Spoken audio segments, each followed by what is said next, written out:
Donc, les dégradés et les motifs, il y a ceux qui sont proposés dans Illustrator, il y a tous ceux qui sont disponibles sur le web, mais vous pouvez aussi en faire vous-même.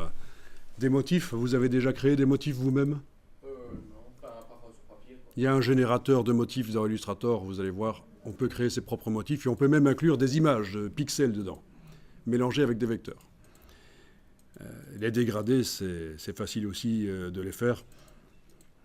Donc c'est infini ce qu'on peut faire. Et c'est justement ça le problème. Je vous montre ici quelque chose. La logique de recherche. Je vais vous montrer la logique de recherche quand on fait des choses dans Illustrator. Je viens d'obtenir ceci, je trouve que c'est pas mal. Je zoome en arrière, je vais agrandir le plan de travail avec l'outil plan de travail. Voilà. Et je vais dupliquer tout ça. Je prends tout ça, je le duplique avec la touche Alt. Et je travaille uniquement sur le rectangle maintenant.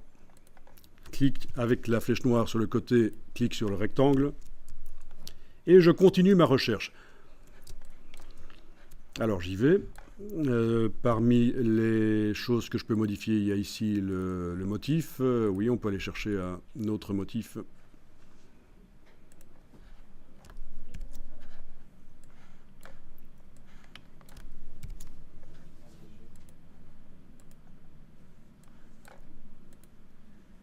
Voilà, etc.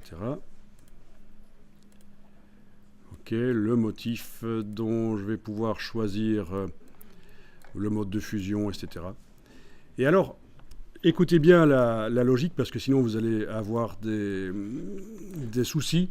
Si vous voyez quelque chose qui vous plaît au niveau du résultat, surtout, il faut arrêter la recherche sur cet objet-là et le dupliquer pour continuer la recherche. Parce que s'il y a tellement de paramètres que si vous voyez un truc qui vous plaît et vous commencez à modifier, vous n'arriverez pas à récupérer ce que vous aviez avant obtenu qui était bien.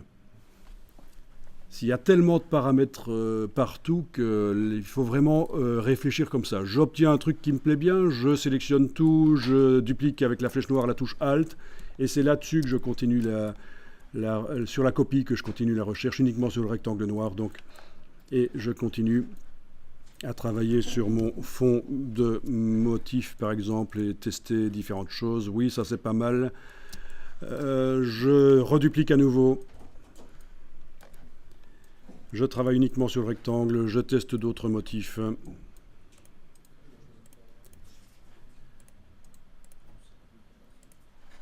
D'autres opacités, etc.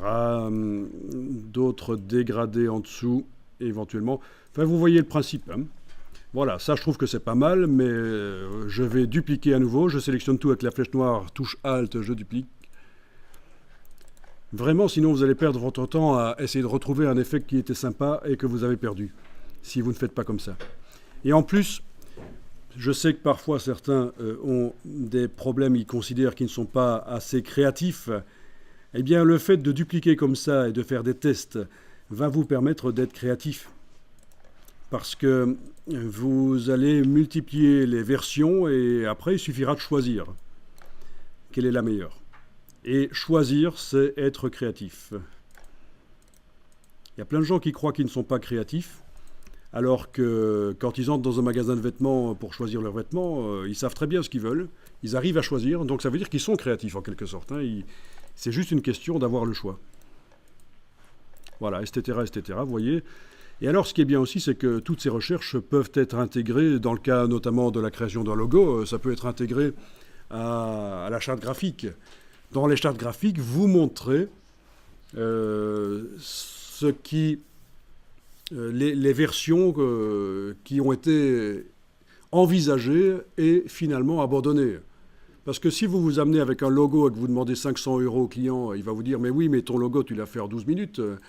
500 €, c'est un peu cher. » Il faut lui montrer toute la recherche qu'il y a derrière. Et ça fait partie de ce qu'on intègre dans la charte graphique. La charte graphique montre l'usage du logo, comment il doit être utilisé. Mais ça montre aussi la recherche qu'il y a eu préalablement. Voilà, et bien sûr, après éventuellement discussion avec le client, on décide quelle est la meilleure version.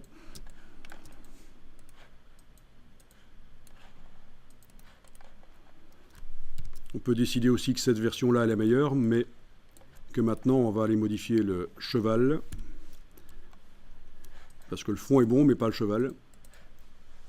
Donc on sélectionne uniquement le cheval et puis on va aller modifier les choses. Comme par exemple ajouter un fond ou changer les modes de fusion, etc.